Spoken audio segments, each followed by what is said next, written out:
سب سے پہلی چیز مخلوط قومیت، نیشنلزم، جس کی نفی پر علامہ اقبال نے وہ بات کہی تھی، وطنی قومیت، کہ ان تازہ خداؤں میں بڑا سب سے وطن ہے، جو پیرہن اس کا ہے وہ مذہب کا کفن۔ میں افسوس کے ساتھ کہہ رہا ہوں، میں انسان مند ہوں قائد اعظم کا، انہی کی جد و جہد اور انہی کی قیادت کے نتیجے میں پاکستان قائم ہوا، لیکن ہم اصلاح پرست نہیں ہیں۔ اصلاح میں بھی اگر کوئی بات غلط ہوگی ہم اس کا اقرار کریں گے، ببانگ دہل اس کا اعلان کریں گے۔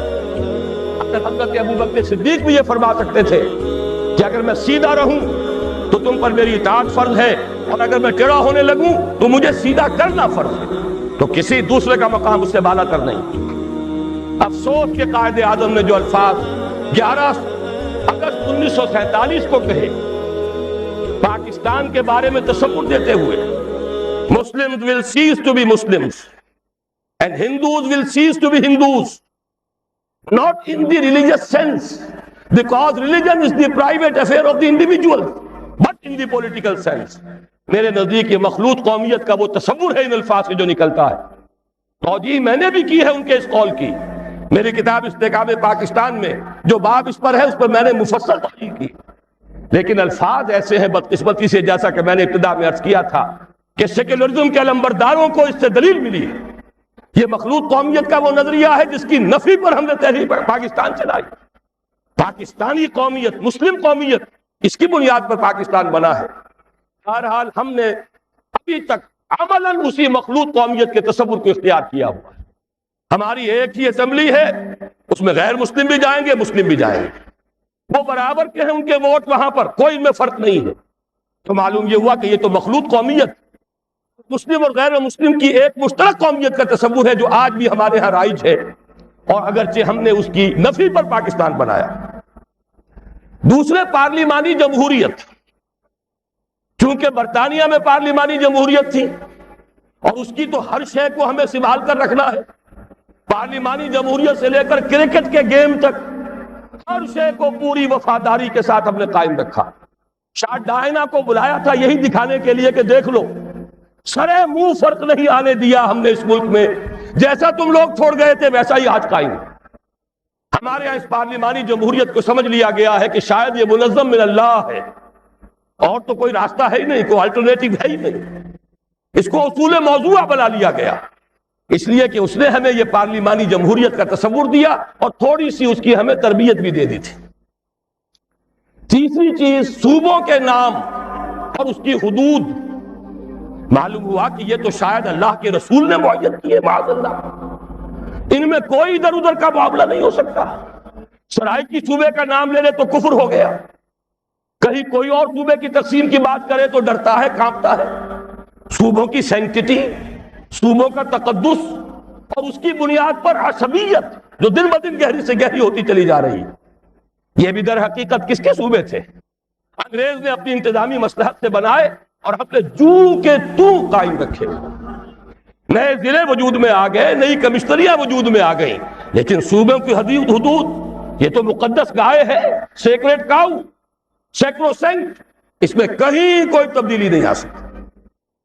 نمبر 4، بینکنگ کا وہ نظام جس کی بنیاد پر ہماری پوری صنعت اور تجارت، بلکہ اب تو کہوں گا زراعت بھی، اس لیے کہ ساری زرعی مشینری وہ بھی سودی قرضوں پر، ساری کھاد سودی قرضے پر، ہر نظام کے ہر حصے میں وہ شے شرائط کر گئی ہے جس سے ابھی آپ سن چکے ہیں اللہ اور اس کے رسول کے خلاف اعلان جنگ کے مترادف قرار دیا گیا، اور سمجھا یہ جاتا ہے سود کے بغیر تو نظام چل ہی نہیں سکتا۔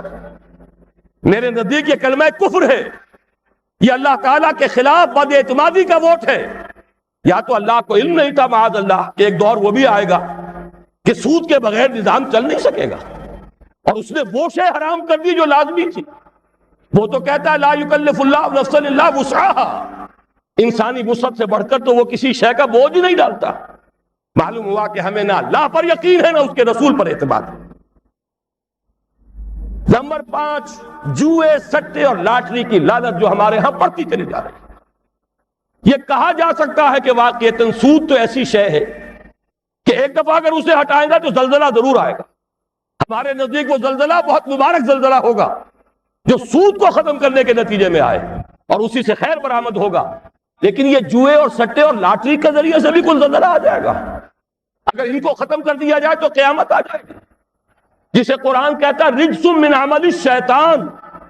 یہ ساری فارورڈ ٹریڈنگ، یہ ہمارے سارے سٹاک ایکسچینج اور یہ بڑی بڑی لاٹریز، کبھی فیٹمید ہے اور کبھی سیف گیمز کی ہے، جس کے کہ ٹکٹ یہاں بلیک میں بکتے ہیں، جس کی پبلسٹی اس پیمانے پر ہوتی ہے کہ جوئے کی اتنی ترغیب و تشویق شاید پوری انسانی تاریخ میں کبھی نہ ہوئی.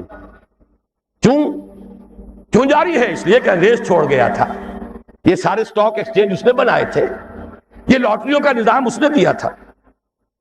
نمبر 6 جاگیرداری اور غیر حاضر زمینداری کا نظام جوں کا توں رکھا ہوا ہے. 2 دفعہ کی نام نہاد اصلاحات جنہوں نے کہ واقعتاً کوئی فرق واقع نہیں کیا. جاگیرداری جوں کی توں مسلط، غیر حاضر زمینداری جوں کی توں موجود. جبکہ واقعہ یہ ہے بھارت کم سے کم ہم سے اس معاملے میں پیش قدمی کر گیا. سرمایہ داری اور سود اور جوا اور سٹا اور رشوت، یہ ساری لعنتیں وہاں بھی ہیں جو یہاں ہیں. لیکن ایک قدم وہ اٹھا گیا تھا اور اسی کے نتیجے میں وہاں سیاسی توازن رہا، کم سے کم 40 برس تک سیاسی استحکام رہا، اور وہ تھا جاگیرداری کا خاتمہ. پہلے قدم اٹھایا. یہ ہمارے ہاں جاگیرداروں کا کھیل ہے، سیاست ان کا مشغلہ ہے، سیاست ان کا کاروبار ہے. وہی لوگ ہیں جو چھائے ہوئے ہیں آج، وہی انڈسٹریلسٹ بھی ہیں. انہی کی اولاد جو ہے، چاہے وہ سول سروسز ہوں اور بہت سے خود آرمی کے آفیسرز میں، وہ انہی کی نسلیں جو ہے وہ چلی آ رہی ہیں. اگرچہ یہ کہ آرمی میں ہمارا کامن مین بھی کافی گیا ہے، یہاں قربانی دینے کا معاملہ ہوتا ہے، لیکن یہ کہ سول بیوروکریسی تو تقریباً پوری کی پوری انہی پر مشتمل ہے. اور یہ جاگیرداری جو کہ تو قائم ہے. 7ویں چیز مخلوط معاشرت. مخلوط قومیت سے میں نے بات شروع کی تھی اور مخلوط معاشرت پر ختم کر رہا ہوں. شانہ بشانہ، قدم با قدم اختلاط مرد و زن میدان میں برابر. کہیں نہ سطر رہا، نہ حجاب رہا، نہ پردہ رہا. میں نے تو پردہ ہندوستان میں دیکھا ہے جا کر، برقعے وہاں دیکھے ہیں. پاکستان میں تو اب برقع دیکھنے میں کہیں نظر نہیں آتی. میں نے حیدرآباد دکن میں دیکھا ہے.